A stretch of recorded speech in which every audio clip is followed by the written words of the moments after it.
नमस्कार। आज फिर हम आप लोगों के सामने हैं सीसीआईएन के इस फोरम पे एक नए करियर इंफॉर्मेशन के साथ, और करियर है microbiology. After this pandemic, microbiology has become a career which gives you golden opportunities. और माइक्रोबायोलॉजी में स्कोप्स और कोर्सेज के बारे में इंफॉर्मेशन देने के लिए आज हमारे बीच में है डॉक्टर नवीन कांगू। तो नवीन सर, आपका बहुत बहुत स्वागत है सीसीआईएन के इस फोरम में। डॉक्टर नवीन, नमस्कार, आपका बहुत बहुत धन्यवाद जी। डॉक्टर नवीन जो है वो खुद एमएससी माइक्रोबायोलॉजी है और इन्होंने पीएचडी किया हुआ है माइक्रोबायोलॉजी एंड बायोटेक्नोलॉजी में। और प्रेजेंटली डॉक्टर नवीन जो है वो मध्य प्रदेश की एक बहुत ही प्रख्यात सागर की university doctor Hari Singh Gour university में प्रोफेसर हैं और साथ ही माइक्रोबायोलॉजी डिपार्टमेंट के हेड हैं। तो डॉक्टर नवीन, आपका बहुत बहुत स्वागत है। तो आइए हम अपने व्यूअर्स को शेयर करते हैं information regarding the microbiology subject. तो आप मुझे प्लीज बताइए कुछ अपने बारे में, अपने जो आपने जो एजुकेशन की है उसके बारे में थोड़ा बहुत हमारे व्यूअर्स को बताइए, और उसके बाद हम स्टार्ट करते हैं कि क्या क्या स्कोप्स हो सकते हैं माइक्रोबायोलॉजी में। नवीन सर प्लीज। जी जरूर। To begin with, let me tell you that as far as graduation is concerned, I did my graduation in chemistry, botany and zoology, and then I did PG, that is MSc in applied microbiology and biotechnology. So at that time the nomenclature of this degree was like it combined both. Then after a while these two streams got bifurcated and now they exist as separate streams. But as I believe that this particular discussion is about microbiology, so I will keep myself focused on microbiology. And after my PG, I continued to do my PhD and postdoctoral work on microbiological aspects. And to introduce the young students with microbiology, let me tell them कि जो microbiology है, पहली बात तो ये एक बहुत ही interesting विज्ञान का बायोलॉजी की एक ऐसी शाखा है जिसमें आप ऐसे जीवों का अध्ययन करते हैं जो आंखों से नजर नहीं आते, जिनको देखने के लिए आपको माइक्रोस्कोप की मदद लेनी पड़ती है। और उसका जो दायरा है वो बहुत ही ब्रॉड है, बहुत विस्तृत है। और to begin with, it starts with viruses, then we have bacteria, then we have fungi, then we have protozoans. और अभी जो हाल ही में 2020 से लगातार 2 साल जो हमारे एक वैश्विक आपदा से हम लोग जूझे हैं, जिस पैंडेमिक से हम लोग जूझे हैं, तो आप उस पर्सपेक्टिव में माइक्रोबायोलॉजी का जो प्रभाव है, जो उसका इम्प्लीकेशन है, जो उसके नॉलेज का एप्लीकेशन है, वो सारी बातें आप बहुत बेहतर ढंग से समझ सकते हैं। मसलन कि आज सभी लोगों को पता है कि जो SARS-CoV-2 वायरस आया तो उसके डायग्नोसिस के लिए हमको रियल टाइम पीसीआर जैसी मशीन की ज़रूरत पड़ी, और ये लगभग गांव तक ये बात चली गई कि इस मशीन का नाम उनके RT-PCR के टेस्ट का रिजल्ट क्या है। तो यही माइक्रोबायोलॉजी के इम्पैक्ट को समझने के लिए एक पर्याप्त बड़ा उदाहरण है। खास करके यह बहुत प्रासंगिक है, इसलिए मैं इसको ज़्यादा बता रहा हूँ।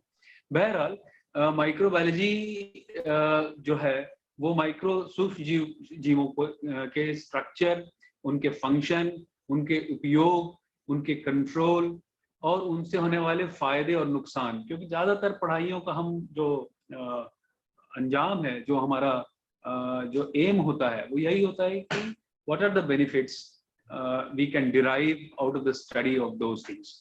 तो मैं आपको बताऊं, सूक्ष्म जीव जो है, इनका नाम माइक्रो क्यों रखा गया, क्योंकि इनका जो साइज है that is like in 10⁻⁻⁶ metres, जिसको हम माइक्रोन कहते हैं। तो माइक्रो यहाँ से डिराइव किया। बहुत कम लोग इस बात को ऐसे समझ पाते हैं कि it is straight away related with the size. और इनकी वैरायटी बहुत ज्यादा है, इनकी क्वांटिटी बहुत ज्यादा है। अगर मैं आपको एक तथ्य बताऊं कि जो मनुष्य के शरीर के सेल्स हैं, उनकी संख्या को भी आपके ही शरीर में रहने वाले माइक्रो ऑर्गेनिजम्स आउट नंबर कर देते हैं। मतलब वो आपके शरीर में आपसे ज्यादा, आपके सेल से ज्यादा है। और आने वाले समय में हम इस बात को समझेंगे कि किस तरह जो हमारा माइक्रोबियल डाइवर्सिटी है, जो हमारा माइक्रोफ्लोरा है associated with the human body, वो किस तरह से हमारे दैनिक जीवन को प्रभावित करेगा और कर रहा है और करेगा, और इसी के साथ ही कैसे हम पर्सनलाइज मेडिसिन और वेलबींग की तरफ जाएंगे। तो ये एक बड़ी अप्रोच है जो धीरे धीरे आती जा रही है। बहरहाल बिगिनर्स के लिए मैं बताऊं कि ये अन्य विज्ञानों से अन्य जो जीव विज्ञान के ब्रांचेस हैं उससे उससे कई मामले में इसलिए इंटरेस्टिंग हो जाता है क्योंकि आप वास्तव में एक छोटी सी पेट्री प्लेट में हाथ में सूक्ष्म जीवों को ग्रो करते हुए देखते हैं। आप उनको मैनिपुलेट कर सकते हैं। You can play around with the microorganisms and they don't complain because उनमें अभी तक तो इस तरह के कोई एथिकल इश्यूज बहुत ज्यादा नहीं है, including the genetically engineered microorganisms. So this is how I would like to introduce microbiology to all the students. It involves a cellular form of life, that is viruses. Then we have prokaryotes, which are like bacteria, which is again old form of life. And then we have fungi. और थोड़े extent तक आप इसमें protozoans को भी पढ़ते हैं, जैसे कि जिससे मलेरिया होने वाला जो प्लास्मोडियम है या अमीबाइसिस होने वाला अमीबा है, ये सारी चीजें हैं। So I welcome all the students to this wonderful and very beautiful branch of biology, which actually deals with the tiny microorganisms, but they do perform wonderful tasks for us. Okay, so Dr. Naveen, you mean to say that microbiology is very interesting subject. और जैसे कि आपने बताया कि आपने ये सारी हमें इंफॉर्मेशन दी कि हम क्या चीज पढ़ते हैं माइक्रोबायोलॉजी में और किस तरह से हम माइक्रोब्स के बारे में पढ़ते हैं और कैसे वो माइक्रोब्स हमारी डेली लाइफ के ऊपर कितना उनका इफेक्ट होता है। तो ये काफी इंटरेस्टिंग सब्जेक्ट है और अगर ये इतना इंटरेस्टिंग है तो इसमें कुछ स्किल्स भी रिक्वायर्ड होंगे इसको पढ़ने के लिए। जैसे आपने जानकारी दी माइक्रोबायोलॉजी के बारे में, जितनी जानकारी दी उसके अकॉर्डिंग मुझे लगता है कि कुछ स्पेसिफिक स्किल्स इसके लिए रिक्वायर्ड होते होंगे। क्या क्या स्किल्स होने चाहिए स्टूडेंट्स के अंदर अगर उन्हें माइक्रोबायोलॉजी को परस्यू करना है? जी, एक्चुअली जब आप माइक्रोबायोलॉजी की जेनेसिस को देखते हैं तो इसकी शुरुआत होती है कि जब ये तय किया गया कि जो रोग हो रहे हैं वो कैसे हो रहे हैं। तो इसकी एक जर्म थ्योरी ऑफ डिजीज हुई कि किसी पर्टिकुलर, क्योंकि जब तक हम लोग ज्यादा सूक्ष्मजीवों को पहचानते नहीं थे तो ये तय कर पाना बड़ा मुश्किल होता था कि रोग किस कारण से हो रहे हैं। तो इसकी शुरुआत वहीं कहीं से है। लेकिन इसके पहले भी हम ब्रेड और अल्कोहल बनाने में ईस्ट नाम के सूक्ष्मजीव का उपयोग अनजाने में ही करते आ रहे थे।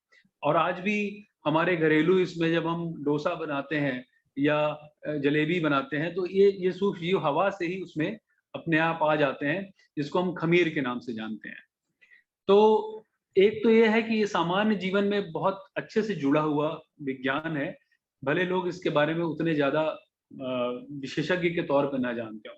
लेकिन जब आप इसकी पढ़ाई करने आते हैं तो डेफिनेटली आपने बिल्कुल सही कहा कि हमको कुछ स्किल्स की जरूरत पड़ती है। तो उसमें सबसे पहली स्किल होती है isolation of micro organisms in pure form. सबसे पहला ये है कि हम उस सूक्ष्मजीव को प्योर फॉर्म में किस तरह से आइसोलेट कर पाते हैं कि नहीं कर पाते हैं।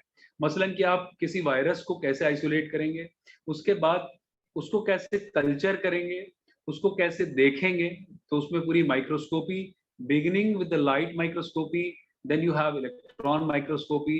और इस समय माइक्रोस्कोपी खुद अपने आप में एक बहुत बड़ा विषय है जिसमें कि बहुत सारे एडवेंट्स हो चुके हैं, बहुत सारी आधुनिकताएं आ चुकी हैं। मसलन की कॉन्फोकल लेजर माइक्रोस्कोपी और इसी से जुड़ी हुई अन्य तकनीक जैसे सेल सॉर्टर्स। तो बहुत सारी एक सीरीज शुरू होती है। अगर इस सवाल का मैं जवाब ऐसे दूं कि there is a series of skills that you gradually keep on learning. Like I see my PG students learning, firstly they isolate microorganisms from soil, then they learn how to preserve them in slants, in deep freeze, and then they know how to revive them, then they know how to culture them.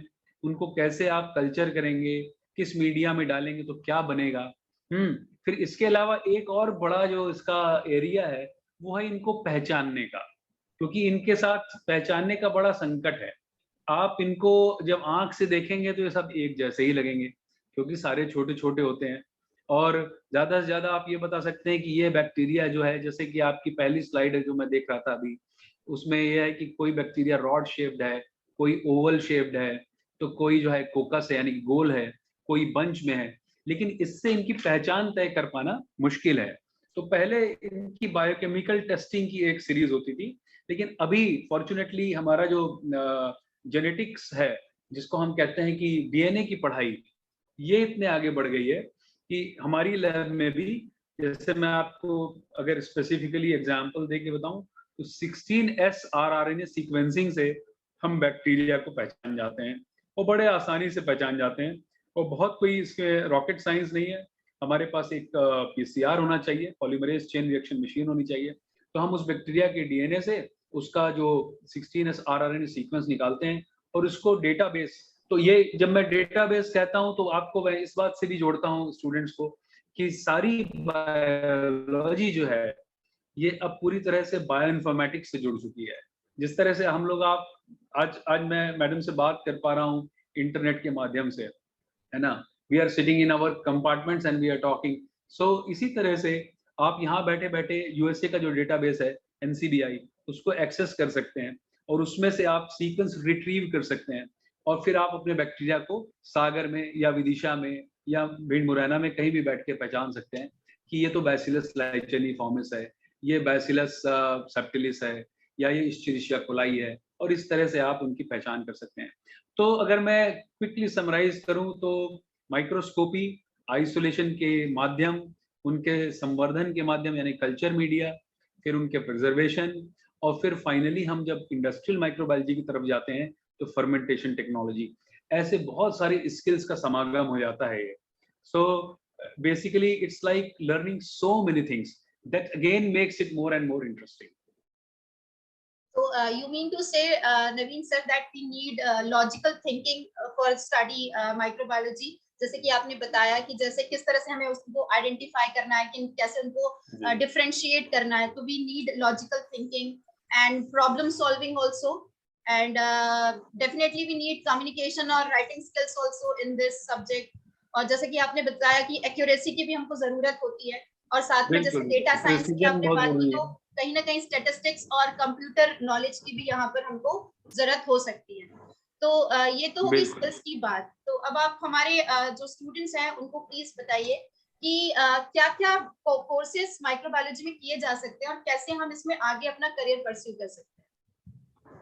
इसमें definitely अभी कुछ तो मैं आपको बताऊं कि school से भी बायोटेक्नोलॉजी जैसे कई स्कूल्स में आ चुकी है। अगर मैं ठीक से जानता हूं तो मैंने जैसे सागर के स्कूल में सुना था कि biotechnology is there as an option in 12th। बहरहाल यूजी के अंडर ग्रेजुएशन के लिए आप माइक्रोबायोलॉजी में, अप्लाइड माइक्रोबायोलॉजी में, इंडस्ट्रियल माइक्रोबायोलॉजी में, फिर इसी से चूंकि माइक्रोऑर्गेनिज्म का फूड में बड़ा रोल है, और फूड बनाने में और फूड प्रिजर्वेशन में, और एक और नया एरिया है जिसको हम प्रोबायोटिक्स कहते हैं कि the well being of the intestine. तो फूड से इसका बड़ा गहरा संबंध होता जा रहा है, तो आप फूड टेक्नोलॉजी में भी इसको पढ़ते हैं। इसके अलावा जैसा कि अभी मैं उसका बार, क्योंकि ये बड़ा प्रासंगिक हो जाता है कि हम लोग जब पैंडेमिक के दौर से गुजरे तो सबको पता चला कि डायग्नोस्टिक्स का क्या इंपॉर्टेंस है, इनको कितना हुआ है, कैसा हुआ है। तो ये जो क्लिनिकल माइक्रोबायोलॉजी है, इनको विडाल है, मतलब टाइफाइड है कि नहीं, तो विडाल टेस्ट से पता करेंगे। सार्स सीओवी हुआ है यानी कि कोविड हुआ है तो रियल टाइम पीसीआर से पता करेंगे। और ऐसे असंख्य ऐसे टेस्ट हैं जो कि पूरी मतलब वैश्विक स्तर पर जिनकी आवश्यकता बहुत लार्ज अमाउंट में पड़ती है, तो इनके लिए किट्स बनाए जाते हैं। वो जो किट्स बनते हैं तो ये पूरी एक नई ब्रांच को जन्म देता है जिसको हम कहते हैं क्लिनिकल माइक्रोबायोलॉजी। तो ये तो हो गया कि आप अंडर ग्रेजुएट लेवल पे इन चीज़ों को परस्यू कर सकते हैं। फिर जब आप आगे बढ़ते हैं तो आप देखेंगे कि आप एमएससी कर सकते हैं माइक्रोबायोलॉजी में, एमएससी अप्लाइड माइक्रोबायोलॉजी में कर सकते हैं। और अगेन क्लिनिकल या मेडिकल की बात करें तो फिर बहुत सारे मेडिकल रिलेटेड एस्पेक्ट्स हैं, बहुत सारे रोगों की पढ़ाई है उसमें।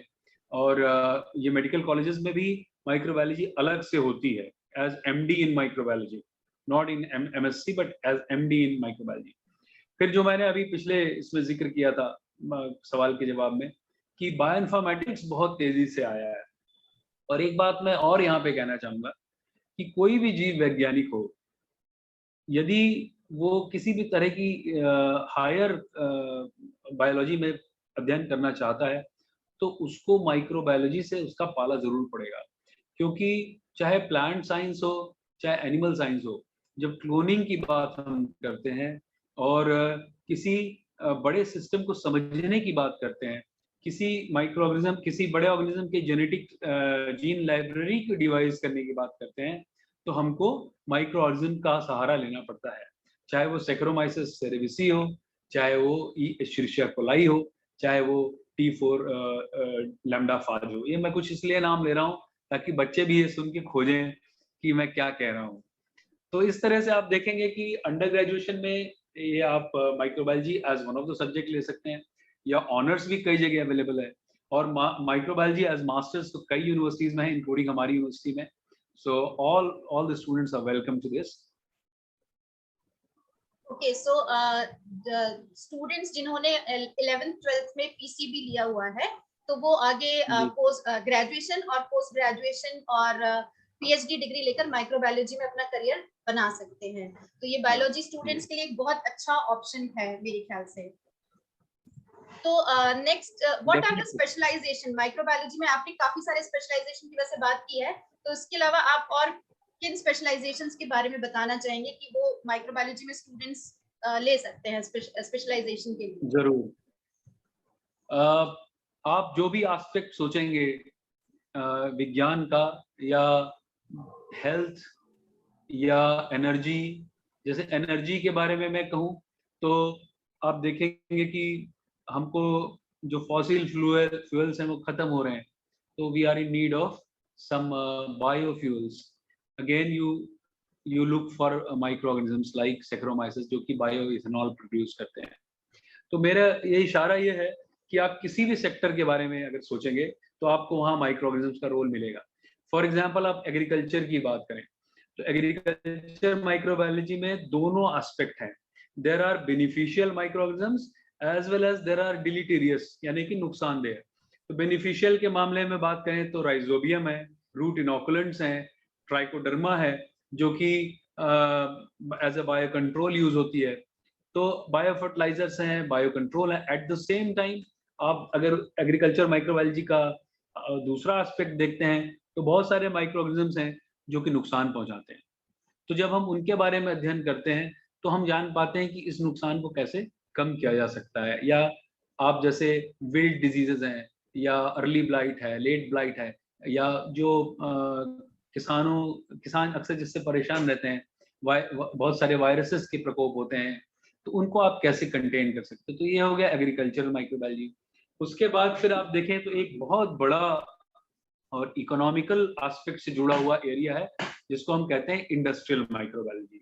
तो टू बिगिन विथ उसमें आप माइक्रोबियल एंजाइम्स के बारे में पढ़ते हैं, और उसके बाद आप बहुत सारे सॉल्वेंट्स जो सूक्ष्म जीवों से बनते हैं जैसे कि इथेनॉल, ब्यूटेनॉल, फिर then you have organic acids being produced by microorganisms. ये तो मैं रूटीन में इंडस्ट्रियल माइक्रोबायोलॉजी पढ़ाता ही हूँ और इसलिए मैं इससे ज़्यादा जुड़ा गया हूँ।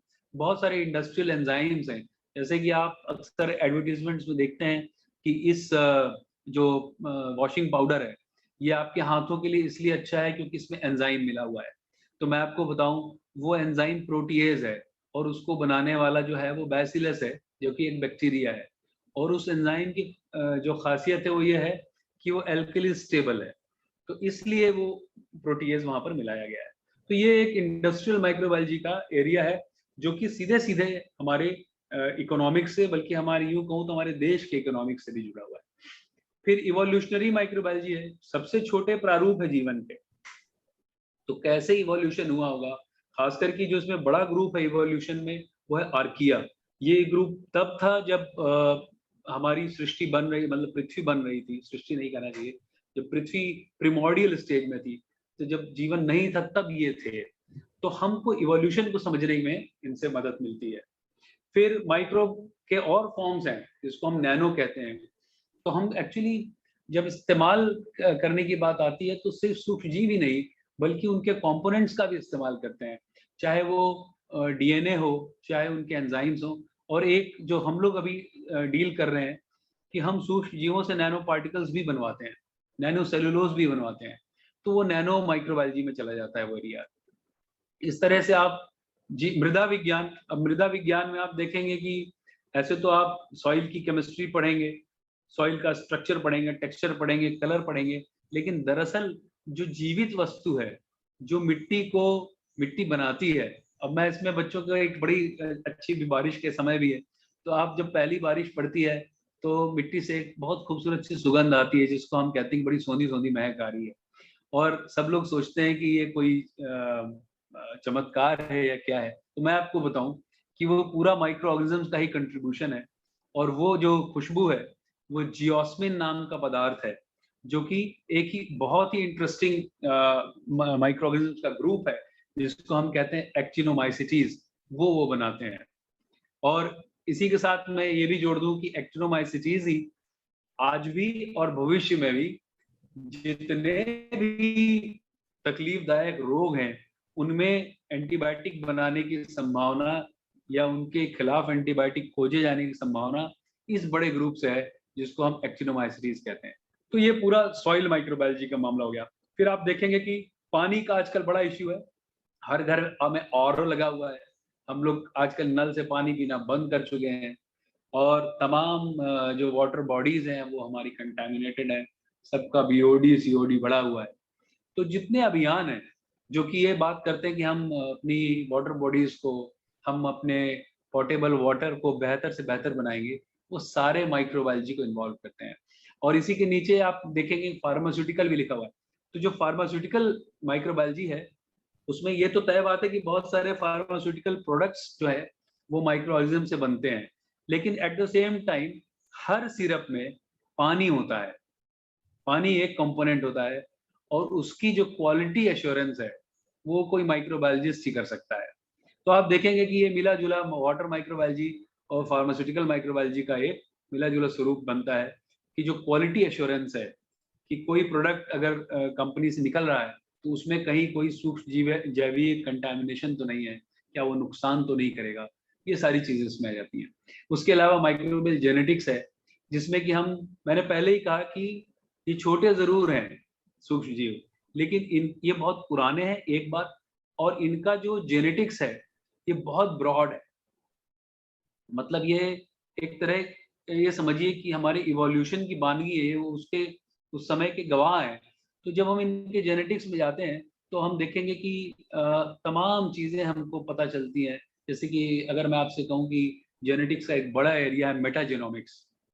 तो जब हम जैसे हमको मेटाजेनोमिक्स के बारे में, ज्यादा तो पुरानी बात नहीं है, 20-30 साल पुरानी बात, तो ये समझ में आने लगा कि बहुत सारे सूक्ष्म जीव हैं जिनको हम कल्चर नहीं कर सकते।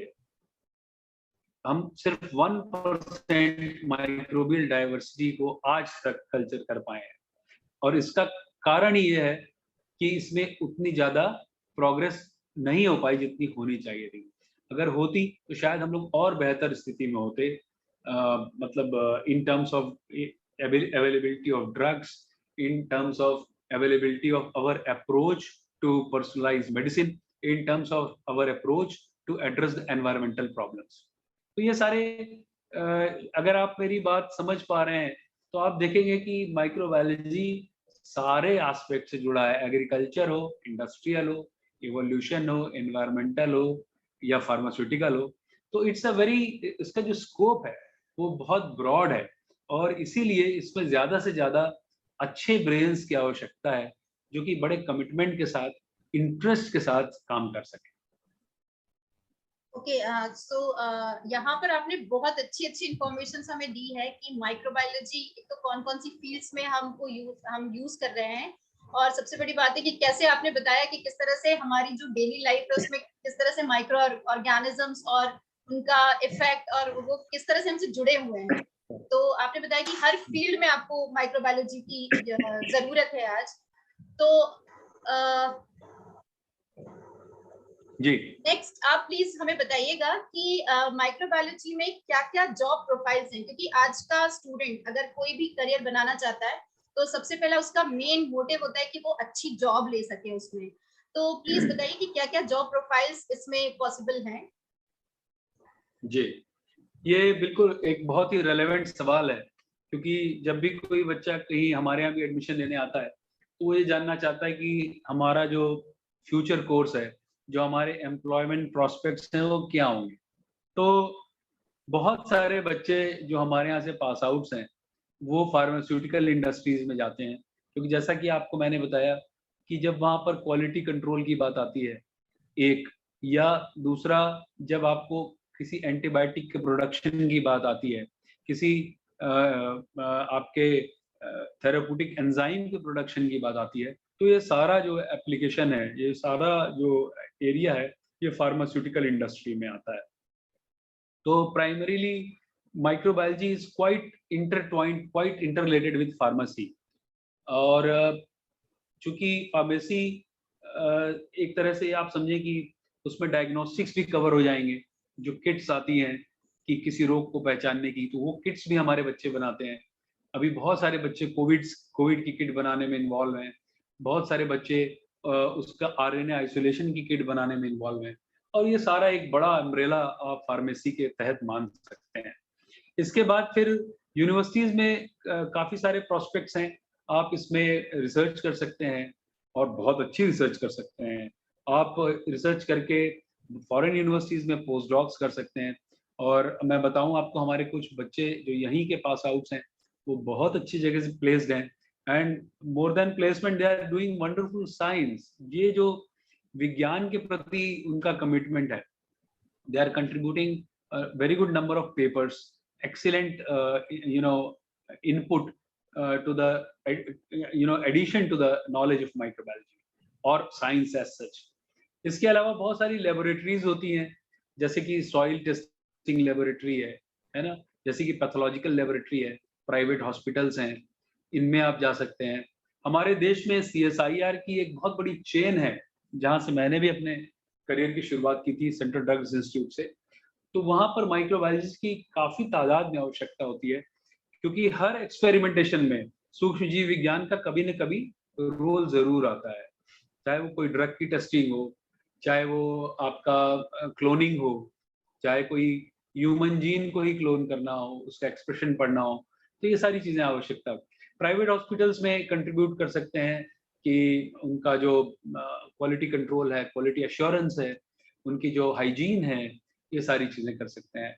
बहुत सारी एनवायरमेंटल एजेंसीज हैं, जैसे पोल्यूशन कंट्रोल बोर्ड है, वहां पर आप अपना योगदान दे सकते हैं कि वाटर में जो फीकल कंटेमिनेशन है वो क्यों आ रहा है, या नदी की सफाई में क्या बाधक है, ये सारी कंट्रीब्यूशन आप कर सकते हैं।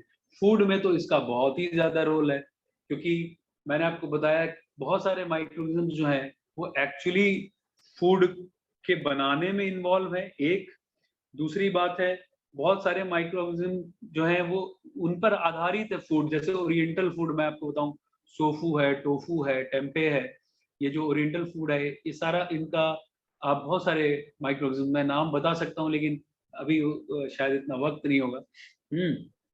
रेड राइस है, इनको बनाने में एक पूरी इंडस्ट्री चलती है। मशरूम है, मशरूम का एक बड़ा अपना एक दायरा है। उसके अलावा आपको फूड को बचाने के लिए भी सूक्ष्म जीव विज्ञान का ज्ञान होना चाहिए। क्यों, कैसे जो कैनिंग है, जो कैंड फूड है, उसमें कैसे वो आपका रसगुल्ले सुरक्षित रहेंगे, इसका ज्ञान भी माइक्रोऑर्गेनिज्म देगा।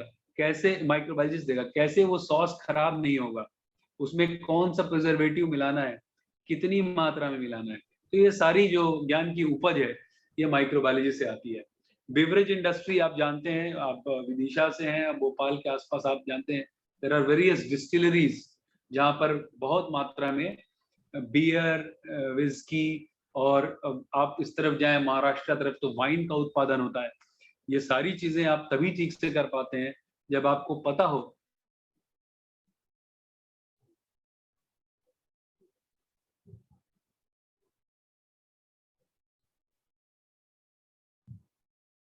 कि वो जो इक्विपमेंट है ये आते हैं। इसके अलावा बहुत सारे केमिकल का भी सोर्स हैं माइक्रोऑर्गेनिजम्स, जैसे मैंने बताया शुरू में ही, butanol, citric acid, acetic acid and so on. और एग्रीकल्चर में आप अगर सॉइल माइक्रोबायोलॉजी की बात करेंगे, पौधों में लगने वाले रोगों की बात करेंगे, तो आप एग्रीकल्चर में भी एग्रीकल्चरल माइक्रोबायोलॉजिस्ट की हैसियत से काम कर सकते हैं। ओके, तो ये तो एम्प्लॉयमेंट एरियाज हो गए कि हमारे स्टूडेंट्स जो कि माइक्रोबायोलॉजी में अच्छी एजुकेशन लेते हैं तो वो इन सारे एरियाज में अपना करियर बना सकते हैं। तो नवीन जी, अभी तक हमने एम्प्लॉयमेंट एरियाज के बारे में बात की कि किन किन एरियाज में, किन किन फील्ड्स में माइक्रोबायोलॉजी के स्टूडेंट्स काम कर सकते हैं, अपना करियर बना सकते हैं।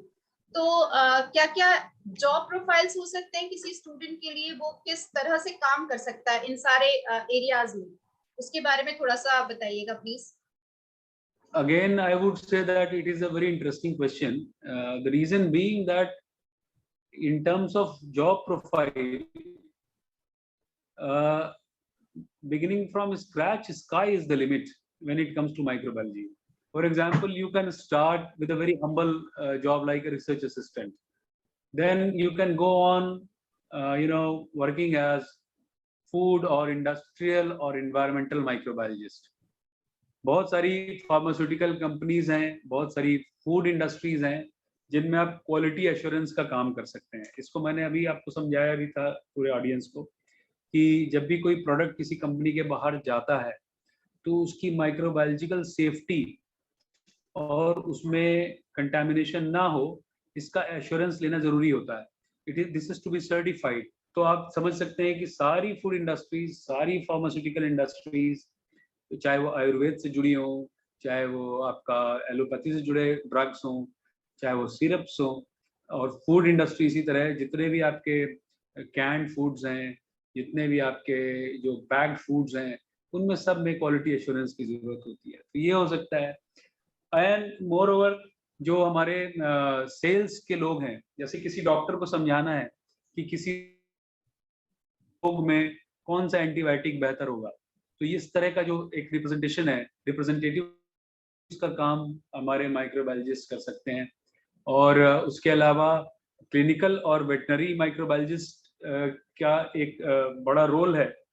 जैसे मैंने आपको बताया कि जो किट्स आ रही हैं और वो कैसे पब्लिक तक पहुंचे, तो और उनका एप्लीकेशन कैसे हो सक्सेसफुली। डायग्नोसिस एक बहुत बड़ा एरिया, डायग्नोस्टिक्स जो है वो in the coming times it's going to be a big area.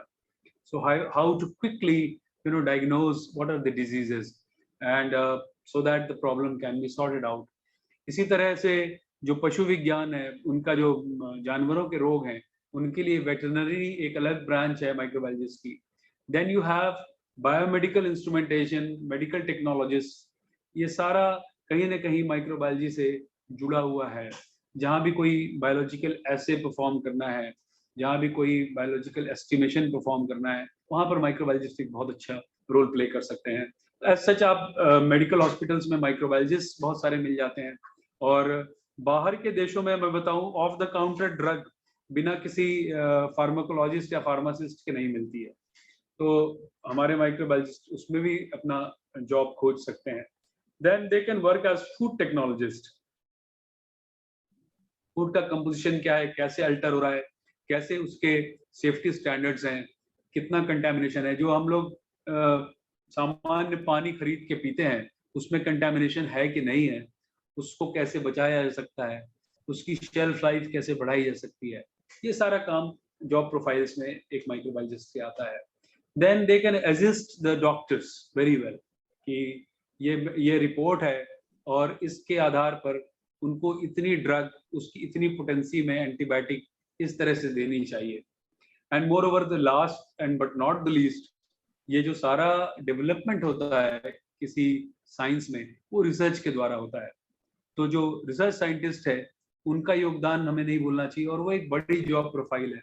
बहुत सारे बच्चे इसको एक बड़ा एक्साइटिंग करियर के तौर पे परस्यू करते हैं कि we will be research scientist, और हम नए नए जो डेवलपमेंट्स हैं, नए नए जो चैलेंजेस हैं, मैं इसको साइट करूंगा, जैसे SARS-CoV-2 एक बड़ा चैलेंज था पैंडेमिक के समय में, उसमें माइक्रोबायोलॉजिस्ट ने एक रिसर्च साइंटिस्ट के तौर पे बड़ा रोल अदा किया है। तो ये सारे जॉब प्रोफाइल्स हैं, and like I said, they start from a very humble beginning and they can go up to, then sky is the limit. So you mean to say that we are having variety of job profile in microbiology. तो सिर्फ एक microbiology अगर subject में बच्चा graduation, post graduation और PhD करता है तो उसके पास बहुत सारे एरियाज हैं काम करने के लिए, और बहुत तरह के जॉब प्रोफाइल्स हैं, वो बहुत अपने इंटरेस्ट के अकॉर्डिंग किसी भी जॉब प्रोफाइल में काम कर सकता है। तो I would also like to say ये ओवर द टाइम डेवलप भी होता है। जैसे एक सामान्य माइक्रोबायोलॉजिस्ट ग्रेजुअली कैंसर बायोलॉजी में चला जाता है, या बायोमेडिकल इंस्ट्रूमेंटेशन में चला जाता है, या फूड में चला जाता है। तो जैसे जैसे आप अपने नो हाउस बढ़ाते रहेंगे, अपने स्किल्स बढ़ाते रहेंगे, है ना, या फर्मेंटेशन टेक्नोलॉजी में चला जाता है, तो it's like how you update yourself and then gradually you make yourself more employable. You see that? Ji.